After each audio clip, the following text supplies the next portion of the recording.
Hi, and welcome back to the channel. My name is Sarah Yudkin, and I'm a relationship anxiety coach who's here to help you learn about all things love, relationships, and how to navigate anxiety in your relationships. If relationships are really meaningful to you and you've gotten any value from my videos so far, I'd love to invite you to subscribe to my channel and become a member of the You Love and You Learn community. This goes a long way to supporting me in this channel and makes sure that you don't miss any new videos coming out. And if you enjoy this video, I'd love to hear from you. Drop me a like and a comment so I know what's resonating. Thank you for watching, and let's get into it. Russ, thank you so much for coming on the You Love and You Learn podcast. Oh, it's my pleasure, Sarah. It's nice to finally connect with you. We've been chatting for so long. Definitely. And I was prepping for this episode and I was like, how am I going to limit all this down? Because I had pages and pages of notes from your amazing book, Anxiety RX, which I highly recommend to people often. So I'm just very excited to unpack these concepts with you. Awesome. Can you just kick us off by sharing a little bit more of why you're so passionate about spreading the message that you have spread in Anxiety RX? Like, what's the personal tie to all of this for you? Yeah, I think because I struggled with anxiety for like 30 plus years, and I went to psychiatrists and psychologists and EMDR and HIJK, LMNOP, ACT, everything. Like I did everything, and nothing really seemed to make. I mean, EMDR helped a little bit, um, but and so did the cognitive therapy. But I think that we're so cognitive in our society that we think that the mind can heal the mind. And I think Einstein said the problem can't be solved at the same level it was created. So I don't think we're actually getting at the root cause of anxiety by trying to fix the mind. I think the root cause of anxiety is old unresolved wounds, emotional wounds, typically from childhood, that are still stuck in us, and it acts as sort of a resonant, energetic, negative feedback loop inside of our minds and our bodies, because with this old alarm that maybe came from being bullied when you were 13, or maybe your parents got divorced and they never really got along, or whatever, that's still in you. And through this process that Stephen Porges talks about called interoception, where the mind is constantly reading the body, if the mind reads that alarm, it's going to make thoughts out of it that are completely consistent with the negative nature of the feeling. So you're going to start creating warnings, what ifs, worst case scenarios.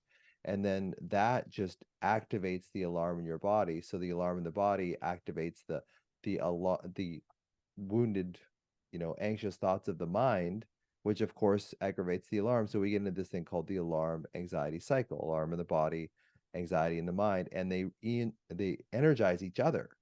So if we don't see them as two separate entities and we try and attack anxiety just as this one big monster, we never actually really get to the underlying cause. So my premise is separate the alarm in the body, which is your younger self, and the anxiety of the mind. And if you can split them apart because they energize each other, when you break the cycle, you can start healing from anxiety. But if you don't know that you're trapped in this cycle, you can't heal something that you can't recognize or you're not aware of. Yeah. And when I first read your book, I was just like, this makes so much sense. And it was one of the first times I really had come across that narrative that you can't just think your way out of something, because like you said, we are in such a cognitive, like just, get it done or like Yeah. just grind through it culture, that sometimes you feel like you're broken if you keep trying to give yourself positive affirmations to fix your anxiety and it's not working. And so I feel like this was a permission slip for me that, like, okay, I get why some of these things that I was trying just kind of were falling on my own deaf ears, so to speak. Yeah, I mean, they work in the short term. That's the thing. I was talking to Cynthia, my wife, the other day. So she's a somatic trauma therapist. She really goes into somatic experiencing. I kind of draw from internal family systems, somatic experiencing, my experience with psychedelics. So I kind of pull this mishmash together and that kind of thing. But it's really important to understand that cognitive therapies do help. They do work, but they tend to wear off over time, Mm-hmm. and they work fairly quickly. Now, the opposite of that is somatic therapy, going into your body, really sitting with it, really being able to metabolize it. And as Bessel van der Kolk talks about in The Body Keeps the Score, we're not teaching people how to get rid of their anxiety. We're teaching you how to acclimatize to this sensation in your body so you don't have to compulsively go up into worry all the time, which basically just keeps you trapped in that cycle. So somatic therapy works very slowly, but it tends to stick. Hmm. Whereas cognitive therapy works quite quickly, but it doesn't tend to last. So it's like, can you get a combination of those two things where because we are hugely cognitive creatures, for sure. We have these huge prefrontal cortices in our brains. But that part of our brain isn't what heals us. What heals us is going down into the subcortical, like the parts of us, like the amygdala, the hippocampus, the brainstem that doesn't understand language. So talking to them in language, these structures, these unconscious structures, doesn't really help us heal. It helps us understand, but to heal, we really need to go into the unconscious structures, which is basically going into the body. Yeah, and I definitely want to talk about some of that later in this episode. I'm Sure. excited to dive into that.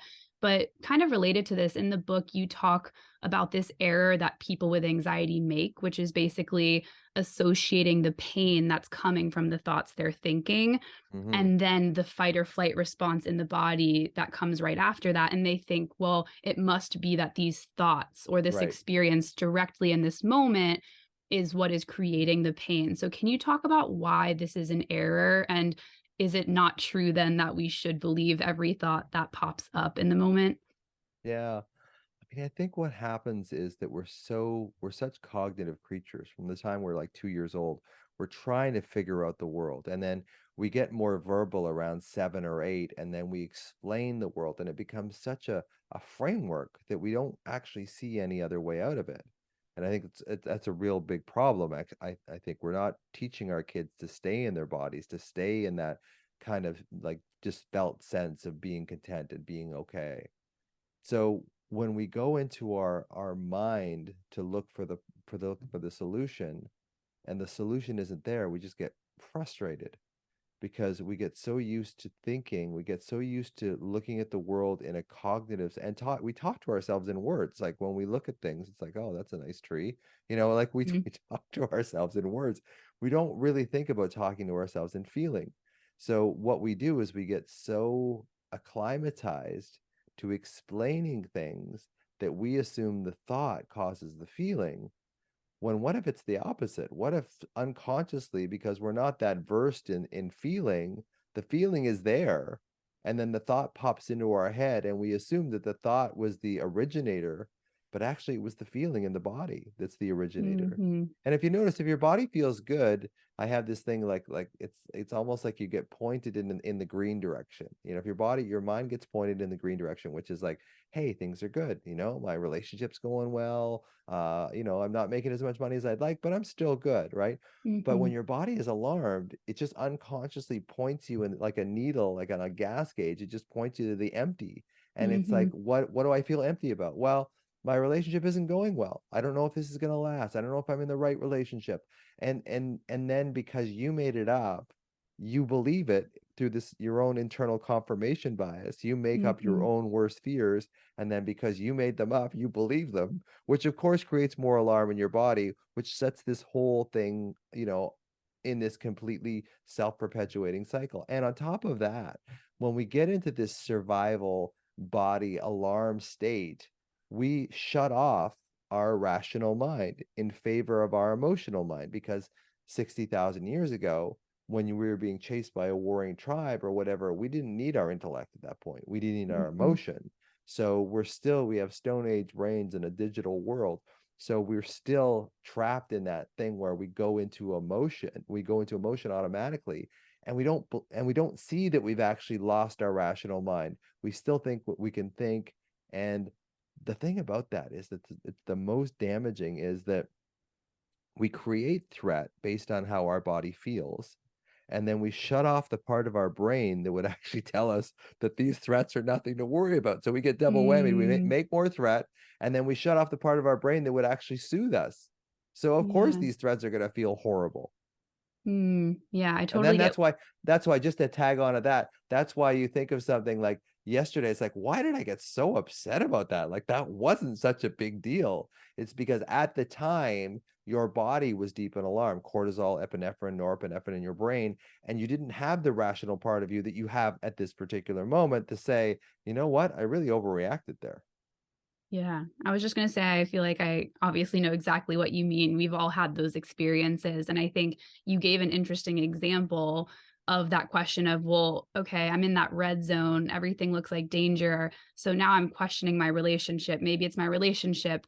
And then a common question that people come to me with is, how do I know if this is my intuition or if it's really just fear?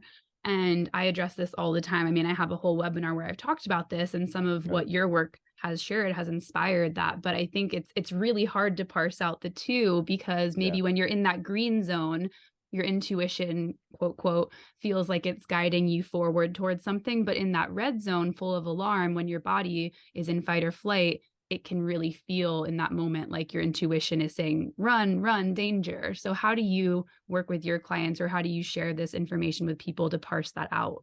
Yeah, I really go into the body. Like if you have this sense that, hey, I'm grounded, I'm feeling, relaxed right now, I'm feeling content, and I'm looking at my partner going, you know what? I don't think this is really working for me. Or, you're in alarm, you're kind of freaked out about stuff, you got a dentist appointment, you got a tax bill, whatever. And it's like, geez, I hate it when they do that. I hate it when they do that. Maybe this is the, so it's like really look into your body, because if your body's relaxed and you're having these same thoughts, that's more likely into, I mean, there's no hard, solid rule, but look Yeah. into your body when you're having these thoughts. If your body's in alarm and you're having this thought, it's much more likely that it's fear driven. Hmm. But if your body's relaxed and you're just sort of sitting there going, I don't know if this is really and this goes for your job, this goes for, your relationship, this goes for just about everything. If your body is feeling relaxed and you check with your breath, where is your breath? If it's deep and slow and relaxed, chances are the stuff you're coming out with is intuition. If your body's in alarm, chances are the stuff you're coming out with is fear. Now there is overlap, absolutely, but that's kind of a solid kind of thing that I tell people, and it seems to help people understand, like, okay, if I'm still having this, deep, deep relationship doubt when I'm feeling calm, there's probably more weight to that. Absolutely. And I think something you also talk about in your book, which can be another nuance in this complex subject, is like dissociation, or feeling numb and not even Mhm. feel like you feel almost withdrawn completely, but then maybe your brain is trying to tell you that's what's actually calm, but really you're not feeling anything towards anyone in those moments. And so I think that's where I've always found like I need to really check in with how I'm feeling, not just for a moment, but for an extended period of time, and connecting back to my values and having it be consistent, because I think we can fluctuate from that disconnection as well. Yeah, and, was love safe when you were a child? For me, my dad was bipolar and schizophrenic, which I've talked about at extensively, and he committed suicide when I was 26, and was very connected, very loving, very silly, very fun, very playful guy. But then when he would go depressed, I'd lose him. When he went manic, I would lose him. When he went psychotic, I would lose him. So the little unconscious message that Rusty got, my younger version of me, was that love isn't safe, because when you love this person and you see them suffer so much, it's easier in a way just to dissociate from them and go numb than it is to stay emotionally connected to them and feel the horrible pain that they're going through. So that becomes a pattern, and we talked, before we got on, about being divorced a couple of times and stuff, because there was this sense that I couldn't trust love when I was younger. So that pervaded just about every relationship that I had. So it's really important to understand, it was really important for me to understand that that feeling within me of love not being safe really ran my whole life. Because I think when we grow up with attuned, attached parents, they don't have to be perfect, but attuned and attached parents that can soothe us, that we can talk to, that we can work through things, we learn that life is about connection and relationships. But when we grow up with trauma, and it doesn't have to be huge trauma, this is the other thing. People who are very, very sensitive, born very sensitive, which most of us with anxiety are, it doesn't take a lot of trauma. It can be little t trauma to really, make us not trust things. So if my framework is that you can't trust love, it's going to be very difficult for me to actually enjoy a relationship, because when it's going well, I'm always waiting for it to fail. And when it's not going well, it's like, see, you can't trust this. So Yeah. that's where the confirmation bias comes in. Absolutely. Yeah. Thank you for bringing that up. And I think that, the quote that I asked you if you were comfortable with me reading from the book, which I thought was so powerful, was you said, two divorces have taught me that you can't numb to one person without numbing to all people. And this caused your relationships to suffer. And I think a lot of people can relate to this unintentionally closing their hearts off. Maybe it's in the relationship they're in now, or they've had past experiences of doing Mhm. this. What advice do you give to someone in that position when they realize that they're numbing because love has felt dangerous to them in the past? Well, go at it slowly and develop the connection with yourself. Because really what happens is when there's trauma in our families when we're younger, um, it gets stuffed down into our unconscious because our conscious mind as children, we just can't handle it. And then from that, from the unconscious, and then it gets buried deeper in, and because the unconscious mind is represented by the body, this stuff gets stored in our body. So for me, I tell people like when you're really scared or you're really, you're having a fight or an argument or whatever, it's like, where do you feel that in your body? A lot of people, it's in their throat. A lot of like, I deal with a lot of women who had like narcissistic mothers or overly demanding mothers, and they have a tremendous amount of alarm in their throat, which is kind of like fifth chakra, which is like speaking. And Mm, sometimes as a medical doctor and a neuroscientist, when I talk about chakras, I want to have a seizure because it's so antithetical to how I was trained. But it's just such a pattern that I've seen with women, specifically with their moms, that they will hold this alarm in their throat because they always wanted to say something, but they never could, or they never felt heard. mm, So I said, put your hand over that area, like find that area that lights up with you when your relationship is threatened or you feel fearful, like find it in your body. Some people it's in their solar plexus, like me. Some people it's around their heart. Some people it's in their throat. A lot of times it's in the midline of the body. Sometimes it's across the shoulders. But and that's the other thing is I see people who had a lot of responsibility in their family at a very young age show up with alarm across their shoulder. So after you do this mm, hundreds of times, you see certain patterns that show up. But one of the common patterns I see with love and inability to trust love and that kind of thing is this daughter mother relationship wasn't very strong or was abusive or some way negative, and then that way your ideal of love just gets changed.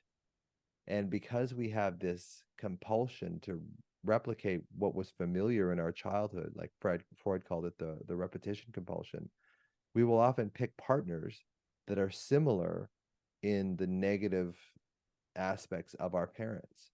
mhm, So if you're a narcissistic or demanding mother, it's amazing how much we will gravitate towards partnerships that are narcissistic and demanding. It was what we mhm, were familiar with. So it's just being aware of, and that's what I tell people. I said, what did love look like in your family? And how are you replicating that same kind of pattern or paradigm in your adult life without even being aware of it? I used to see a lot of my patients who was I was a family doctor. I would see a lot of patients who had alcoholic parents pick alcoholic partners, and it's mhm, almost like having the I was like, what are you doing? And mhm, it's like, I know, right? So it's kind of like, well, I didn't know it at the time, but it's kind of like we replicate what was familiar to us in childhood in our adulthood, and we do it so unconsciously. Like we have so many blind spots. We see people, and I'm sure you have friends and I have friends that, get into the same negative relationship. Person's got a different haircut, but it's basically the same relationship over and over and over again. And we can see it clearly, but they can't. mhm. Yeah. I totally get that. Yeah, I get what you mean about like the unconscious part, obviously, because none of this is intentional. Mhm. And I think everyone, even your clients that were joking, like, I know what's I know going I'm doing on. this It's like again. you can Yeah. kind of eventually consciously become aware, but then the alarm or the pattern is just so deeply Yeah. within you that it's It's hard to so kind of move automatic. out. Yeah. Absolutely. I guess one question that is coming up in response to that is, for your story, for example, you have a clear, understanding of what was traumatizing in your life. Yes. And Yep. I don't think everybody has that, but I think because trauma or emotional wounding, whatever it is is such a big buzz now on social Yeah, media and such a big topic. I know that that can sometimes be hard for people who maybe don't know exactly why they feel this way. And then I think what I'm seeing is that people can almost like obsessively try to find what is this trauma. Like, I need to know exactly what it right. is so I can fix it and unpack it. So, can you speak to that? Like, how do we help our alarm without becoming obsessed with being fixer uppers of like getting everything out of our body?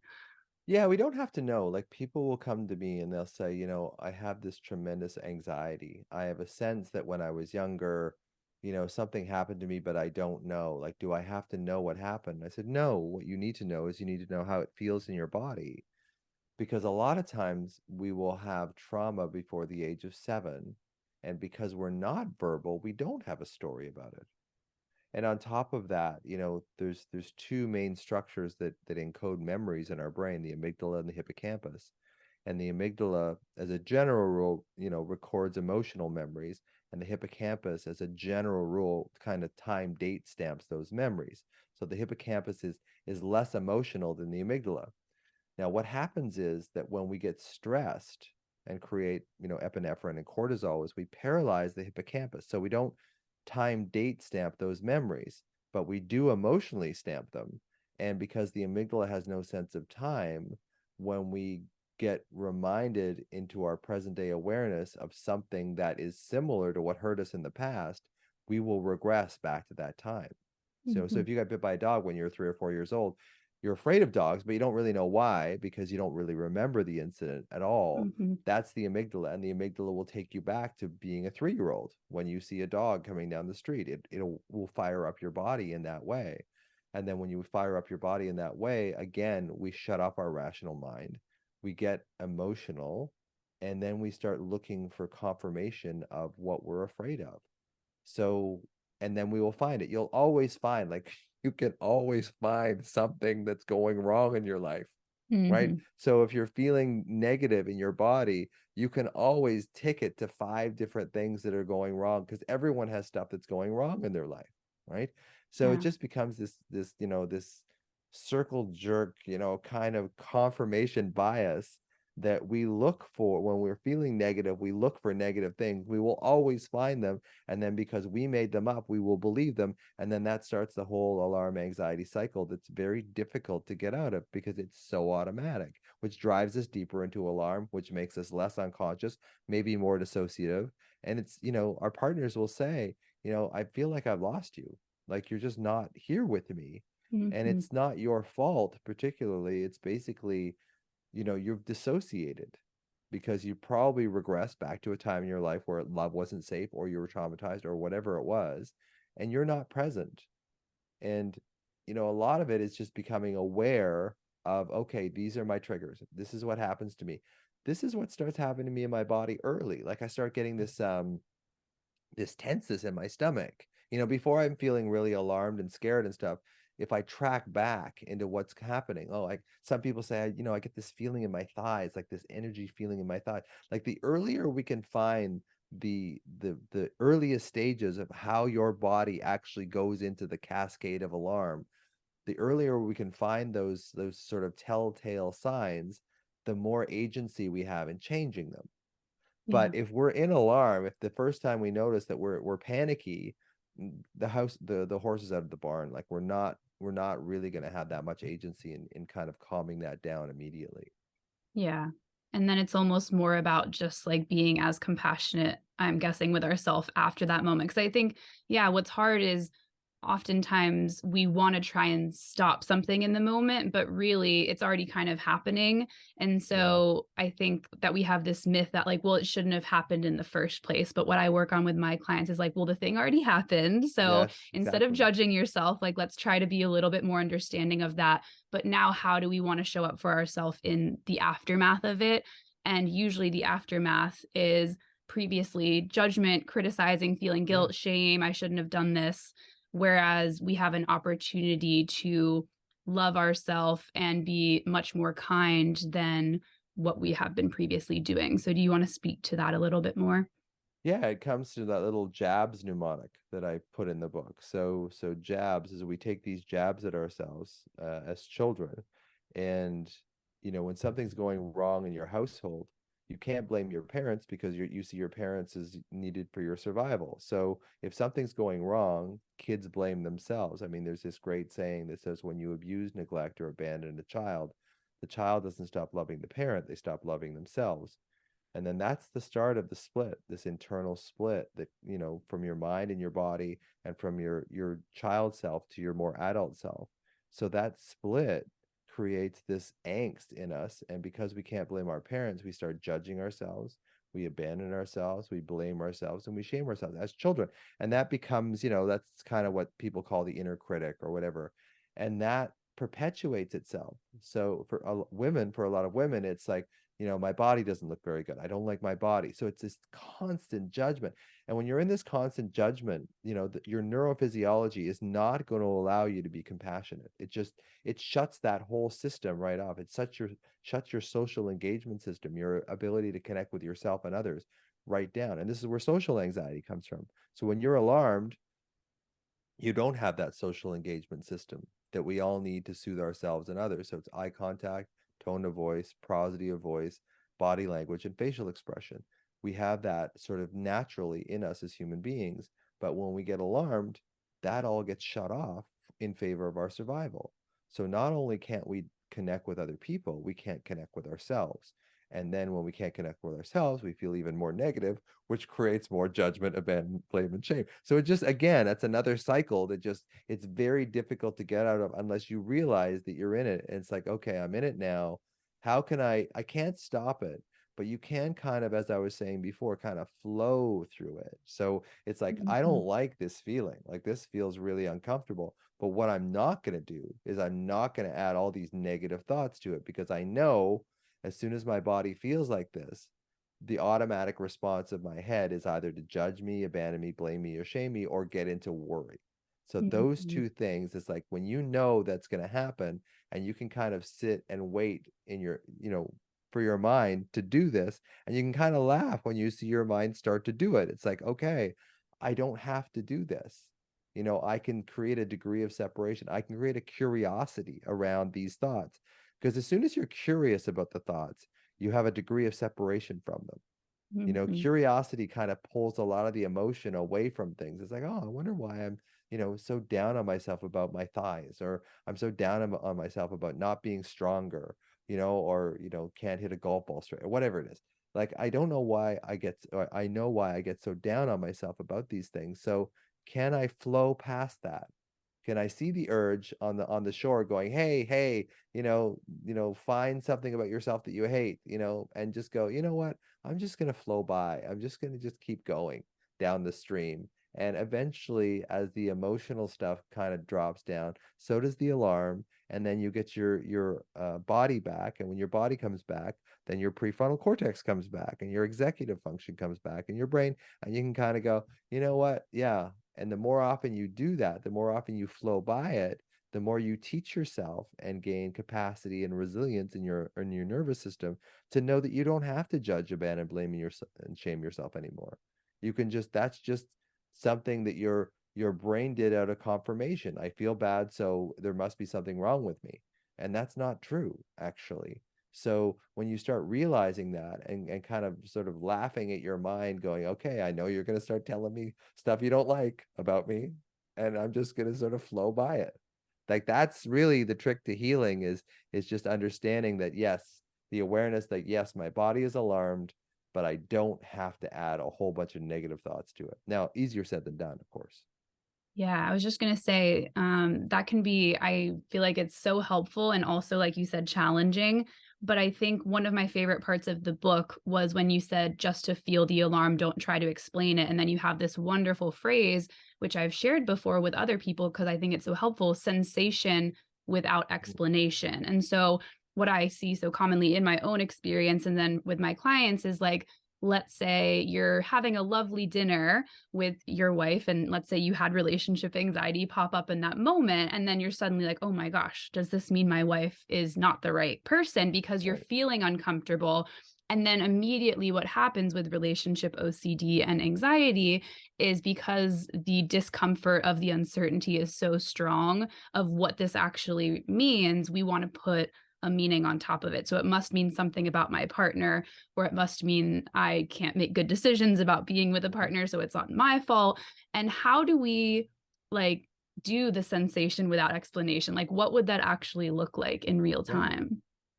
Yeah, it's practice, really. I mean, it's like practice getting into your body when your body feels good. Because so often, those of us with anxiety or relationship OCD or anxiety don't pay any attention to our body when we feel okay.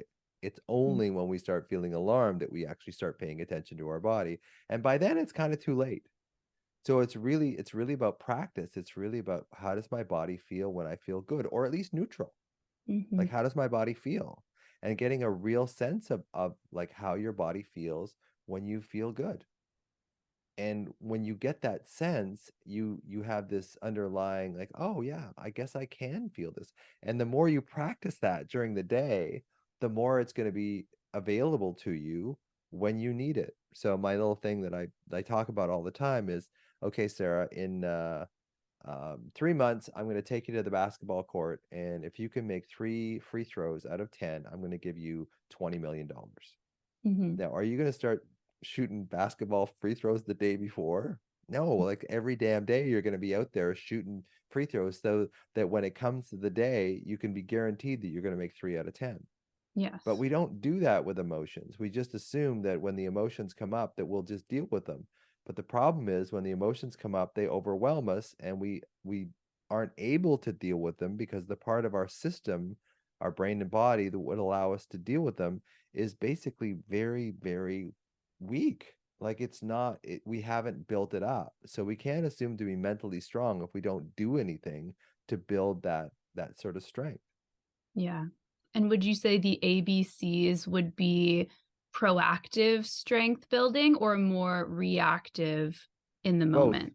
It's both, and I think it's really important just to, the ABCs are like awareness, creating an awareness of what's going on in your system. Like what's triggering me right now? What's feeling good right now?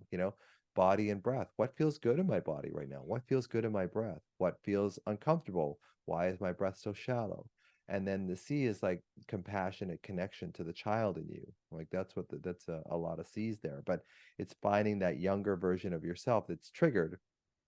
Say you weren't listened to as a child, and now you're in a meeting and you've got your hand up and you want to say something and no one's calling on you. That's going to trigger the old childhood wound with the old alarm is going to come up. It's like, can you tolerate that feeling? Can you identify it first? Like, where is it? And then put your hand over it and then breathe into it and then just sort of see if you can, because it's the child in you. The alarm is the child in you asking for your attention. That's really what it is. So if you can Mhm. proactively give them that attention and teach them that yes, you are going to be there for them, you are going to see them, hear them, love them, and protect them, because they don't believe that, because that wasn't Yeah. their experience when they were younger. So you have to show them now that you can, become the mother to that child, that or the father to that child that you never had. And as cliche as that sounds, it's really about practicing when you're feeling good and when you're feeling, stable, and paying attention to that and showing yourself, yes, there are points that I feel really good. And that's where, like, my daughter loves this. She says, out of all the anxiety things, my daughter has a bit of anxiety, not nearly as bad as I did, but a bit. And she said, out of all the things that you've taught me, so the thing that I use the most is this thing saying, am I safe in this moment? Right. So, middle of the day, middle of the night, if you're freaking out about something, realize that worry is always about the future, always, always, always, and bring yourself into the present moment. Go, I know I'm, scared about this in a month or a week or tomorrow or whatever, but in this moment that I'm in right now, this is really important at night when you wake up in the middle of the night because you don't have any defenses then. It's just like, I know I'm freaked out right now, but am I actually safe in this moment that I'm in? I know that I'm worried about my dentist or whatever, but in this moment right now, am I okay? It's like, yeah, I am actually okay right now. Hmm. Hmm. And then just really sinking into that feeling of, yes, I am safe right now. Even if you're feeling alarmed, it's important to know that you can feel alarmed and also just sort of calm yourself at the same time and just really be aware that your mind at that point is going to start chattering. It's going to start chattering and tell you all the things that could go wrong. And it's like, you know what? I'm curious why you're saying all this stuff to me, but I can just sit here with this, kind of sensation without explanation. I can sit in the sensation, even if the sensation hurts. I can sit with it, because sitting with an alarm in your system without creating thoughts to it is actually teaching yourself that you don't have to get sucked into the alarm anxiety cycle anymore. You can sit with the alarm, but you don't necessarily have to add thoughts to it. Because as soon as you add thoughts to it, it's like throwing matches on a fire that you're kind of hoping is going to go out. It'll never go out. Yeah. And you talk about valuing feeling, even if it's painful, Yeah, overthinking. And that's a great example of that. And I can also add another example on for someone with relationship anxiety. Let's say they wake up next to their partner and they feel anxious. And so their former story was, it must be my partner that's causing this. But totally. in that moment, even though your thoughts may be jumping ahead to, well, what would this mean if I am with the wrong partner? Am I doomed? Like that means we would have to break up, all of that. Bringing back to what you just asked, am I safe in this moment? Yes, I'm Hmm. physically laying in my bed. My partner, assuming obviously they're not abusive or dangerous, is Yes. also laying there. And so even though I'm, like you said, worried about the future and what the outcome could be in this physical moment, I'm safe. And then you repeat that maybe every minute, every hour, every day until you actually start to embody the safety more. Yeah. And again, easier said than done, Sarah, of course. And again, your ego, because your ego is this overprotective part of you that tells you you're never going to do anything that hurt you ever again. Mhm. That kind of takes over. And it's like, well, we have to be hyper vigilant. We have to worry. We have to, because there's this false idea that the worry is keeping us safe. And what the worry actually does is it pulls us into our heads and out of our body, and our body is where the pain is. So worry actually does serve a function in that it makes the uncertain a little more certain. So if you wake up next to your partner and you go, I got to get out of this relationship, you've taken all this uncertainty of like, I don't know if I should be here. And you've put it into, okay, there's a certainty. I have to get out of this relationship. So your dopaminergic system in your brain lights up and it's like, okay, well, we're on the right track here, which is very seductive. So you're teaching yourself that worry actually helps you. And in a way it does, because it pulls you away from this pain in your body. What I'm saying is, can you feel this pain in your body and just sort of allow it to be there without going into, is this the right person for me? My God, they didn't do this. No, they didn't do that. They flirted with my friend. Like you're gonna think of all these things that confirm how you're already feeling, and just realize that that's what your brain does. And you don't actually have to do it that way. You can say, am I safe in this moment?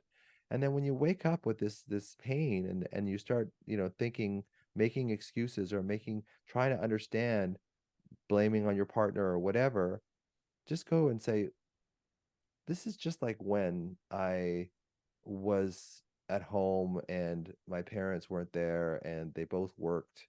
I have this same loneliness. I have this same feeling. So it's not, a lot of the stuff that we bring up now has really nothing to do with our current partner. Mhm. That's why this phrase, just like when, is so important, because it's really not about them. It's not Mhm. about the fact that they chew too loud. Yeah. It's not about the fact that they take all the covers. It's not about the fact that they seem, kind of selfish in choosing the movie or the restaurant or whatever. It's usually something from your past that this is lighting up again. So if you Mhm. can find the original place where this is lighting up, you can actually use this to your advantage to help you heal. Now, it might not be the right relationship for you. Fair enough. But at least the more you can settle into your body, the more objective you can be and actually make the right decision from a sort of a rational perspective rather than an emotional perspective. Now, again, easier said than done when it comes to relationships, because they're entwined with so many different aspects, Yeah. security, comfort, all this sort of stuff that maybe we didn't get as children. But I know a lot of us sell ourselves out because, we're so afraid of being abandoned, we'll put up with a bunch of shit from someone because we don't want them to abandon us. So it's realizing, okay, just like when When did I put up with a lot of shit when I was younger? When did I not get my needs met? How am I replicating that same situation now that I was doing back then? And do I have to? Can I work this through with my partner? Can I explain to my partner, when I was younger, I was a latchkey kid. I was home until my parents didn't get home till 7 o'clock. So when you don't come home till 7 o'clock, it triggers me. It's not you. It's not you. It's basically this old pattern in me that this fires up.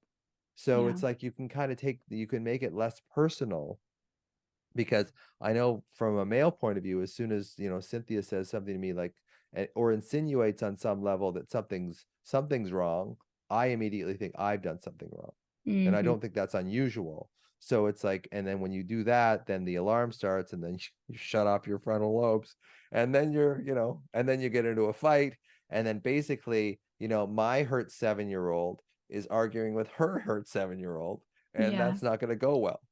Yeah, definitely. And for those who are listening, you can't see, but I'm looking at the photo behind you, and it's All one that I right. have favorited, like the sculptures of the two adults kind of facing away with their heads in their hands and like just so defeated. But then the child within is like trying to reconnect. And I feel like that's a perfect image to describe exactly what happens when Yeah. each other's alarm is kind of triggering each other's alarm unintentionally, of course. Yeah, it's from Burning Man. So a lot of people know it. So it's the adults are sort of these cage figures, and they're sort of sitting away, facing away from each other, and the two little babies are inside the cages, reaching towards each other. So Yeah. it's a very poignant, it's a very poignant piece, and a lot of people, direct my attention to it too. I get so used to it now because it's been there for years, but it's a really interesting piece for sure. Yeah. I think you brought up an interesting point of like maybe this isn't the right relationship, and I think even someone listening could be like, "Oh my gosh, well what would that mean if that were true?" And another Yeah, thing I loved that you brought up in Anxiety RX is in the off chance that something doesn't work how you're expecting it to, or if something actually does come true that you're worried about, you'll be able to handle it. yeah, And as hard as that can feel to believe in the moment, I think that's such an important reminder for anyone listening because I mean, I just got engaged to Nate, but I still don't know if our relationship's going to work, right? So right, I feel exactly, like yeah, it's like, yeah, I'm moving forward and like I feel good most of the time, but I still have my moments. But it's like, I can't guarantee our future. And I think that the uncertainty piece can really be scary, of course, but I always come back to no matter what happens, I'll be okay. Even if there's so many painful feelings that come up, yeah, I know that I'll be able to be okay. But I think that takes some self-trust, which not yeah, everybody has. And I'm not saying that in a judgmental way, but I yeah. think it can be taken from us if we have triggering pasts. And that wasn't necessarily true for a lot of us when we were younger. It was kind of the end of the world when we are younger, when we're powerless and helpless, and there's a parent who's like abusive or abandoning or sick or whatever. So there wasn't a way out when we're younger. So there Mhm. wasn't that sort of light at the end of the tunnel. And I think a lot of what happens when we get traumatized as children, and how it affects our relationship, is because we start looking at things in very black and white terms.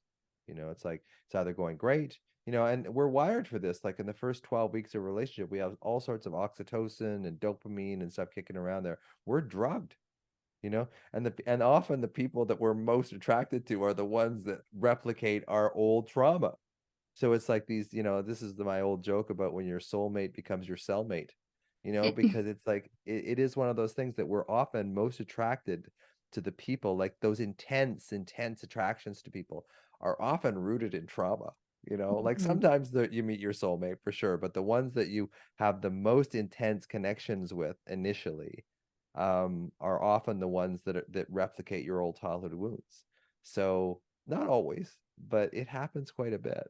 And that's the thing about alarm, is it increases our perception of threat, and it decreases our perception of our ability to deal with it. So it's Mhm. really a double whammy as far as that goes. So a threat seems worse than what it really is. And also our estimation of our ability to handle it drops. So it really, no wonder it cycles on us. Yeah. And I think to anyone that is in my community who's listening, who's like, well, I never had the honeymoon phase. Like, is that a bad thing? The example you just gave, sometimes Yep. that honeymoon phase isn't always a sign of longevity. So I just think reminder, that there is no one right way a Yeah. relationship can start. And I think it's worth mentioning. I think it really is because I think people think it's going to be all hearts and rainbows and flowers, and often that's the case. But what I see in, in practical experience is the most intense beginnings of relationships are often, you know, they mirror each other's wounds. Not always, of course, but I find that the people that sort of come together have common values, they get along well, they enjoy the same kind of sense of humor, that kind of stuff. That's longevity. The other stuff is it's almost like dopamine and serotonin. Like dopamine is immediate gratification, you know, and it drugs us, and we're just so addicted to the immediate gratification. And serotonin is kind of like the present moment, here and now, like I'm content with this, that kind of thing.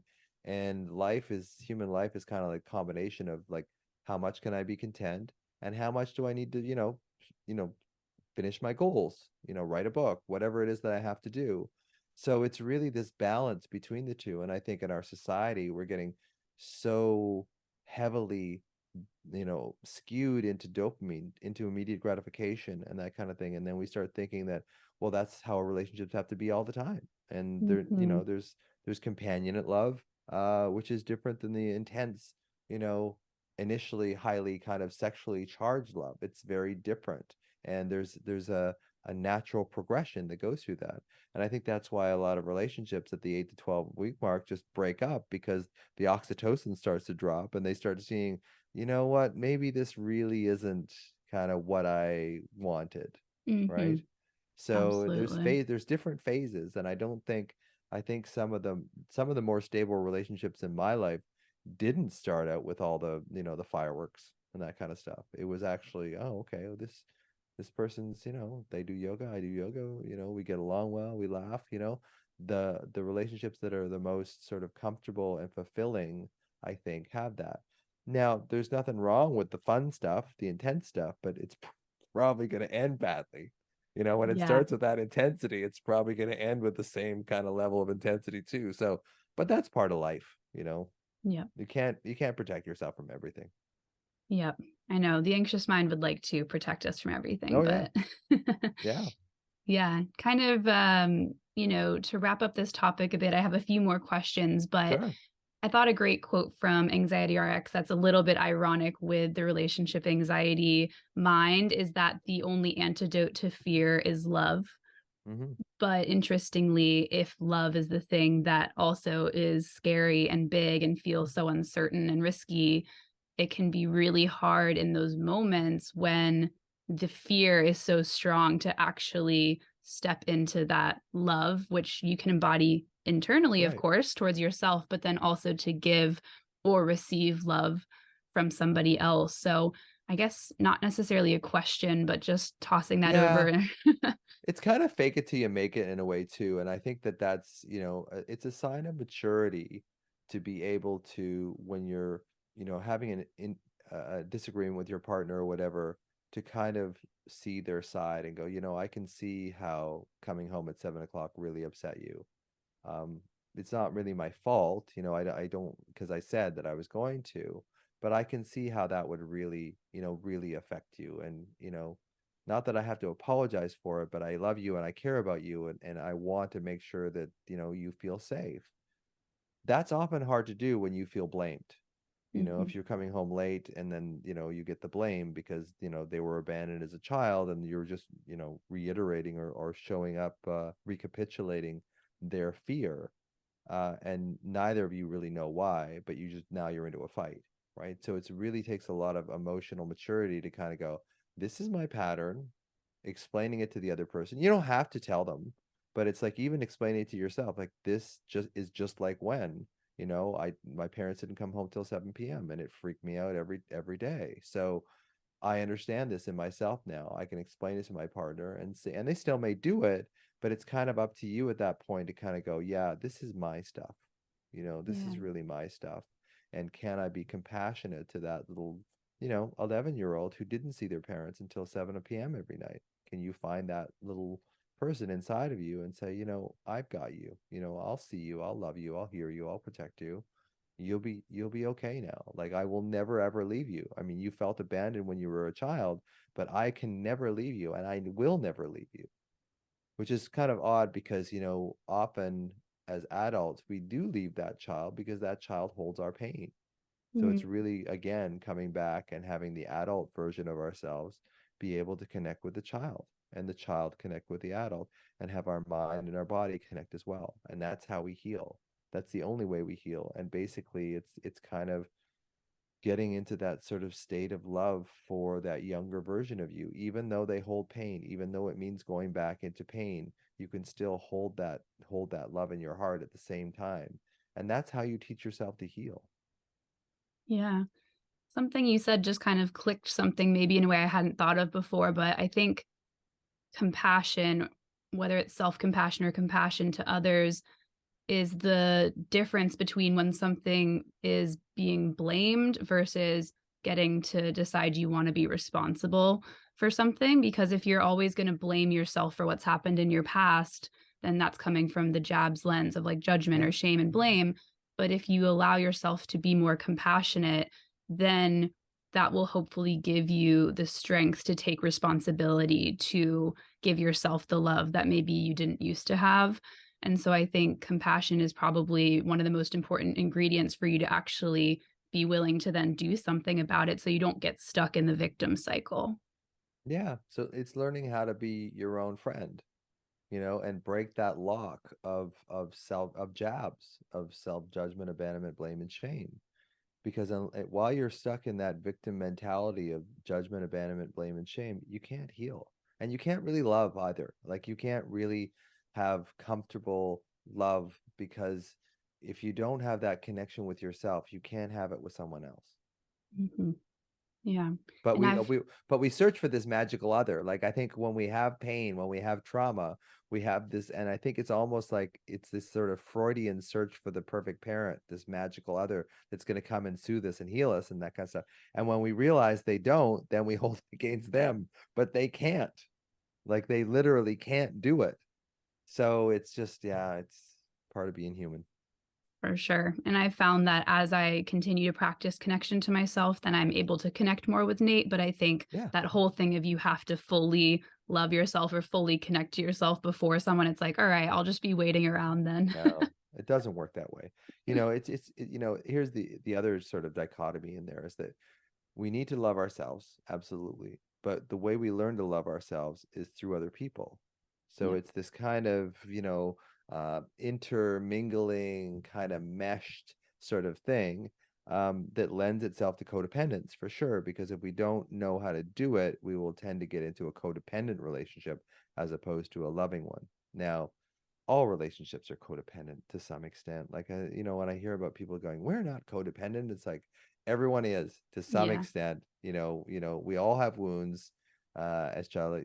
We all have trauma to some extent as child. Now, our parent might have soothed that trauma when we were younger, which is great because it builds a resilience and capacity, but we all have trauma, so it's not like, there's this perfect relationship where, I'm perfectly adapted to them and they're perfectly adapted to me. There's always going to be crap. And the reason why there's crap is so that, we learn, we change, and consciousness, to get a little woo on you, wants to experience itself, and it can experience itself as itself because it is itself. I know that's going to be a conversation, a different way of explaining it. So it experiences itself through us, through human beings, through animals, whatever. So it makes us all a little different, and it makes our Yeah. wounds all a little different, makes our sensitivity a little different. So it experiences itself through that. So, we're all just a big experiment, really. Yeah. Beautifully said. Well, because this is the You Love and You Learn podcast, I would love to hear if there's something that comes to mind that you have learned about love that you would want to leave listeners with. I think it's finding the peace and the calm in yourself, because we live in this sort of dopamine driven immediate gratification. I want this, I want this. And it's always looking outside of yourself. Like, dopamine is always about what's outside of your reach, right? And the more serotonin is like, how can I be content with what I have?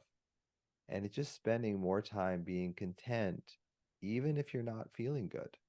You know, can I be content just being present? Can I have sensation without explanation? Because if you learn that you're not a slave to your mind, that opens you up to the ability to love. If you're a slave to your mind all the time, it really blocks your ability to love. Hmm. Yeah, very well said. Thank you for that. All right. Well, I'm sure everyone listening is going to, of course, want to dive into Anxiety RX, but also where Sure. can they stay in touch with you? Where are you most active that you would want people to stay connected? Sure. Well, when I don't get kicked off Instagram, which I did like a week ago for like 10 days, and no one knows why, Oh, but at the no. anxiety, yeah, at the anxiety MD. So basically, not the anxiety doctor, but the anxiety MD. If you Google the anxiety MD, you'll find all my stuff, Instagram, website, all that kind of thing. And I have a book called Anxiety RX, and I also have a program called Your Mind Body Prescription for Permanent Anxiety Healing, which goes into the deeper subcortical structures. It has meditations in it that help you find the alarm in your body, connect your adult self with your child self, connect your mind and your body, and actually really heal from a deeper subcortical level, as well as understanding exactly what anxiety is. So, at the Anxiety MD is probably the best way to find all that stuff about me. Awesome. Very good. Well, yeah, I highly encourage that. I mean, I've learned so much from this book. As I was preparing for this conversation, I was like, I think it's time for me to read it a second time. So thank you really so much for coming on. Thanks, Sarah. It's about time. You know, we've been chatting back and forth on Instagram now for like a year or two. So I think you said you found me when I had like 500 subscribe or 5,000 subscribers or something like that. So it's Yep. nice to see us both growing. So it's a Yeah. pleasure to be here, and I'm welcome. I'd love to come back anytime. Yes, we might have to do a part two. Sure. Thank you so much.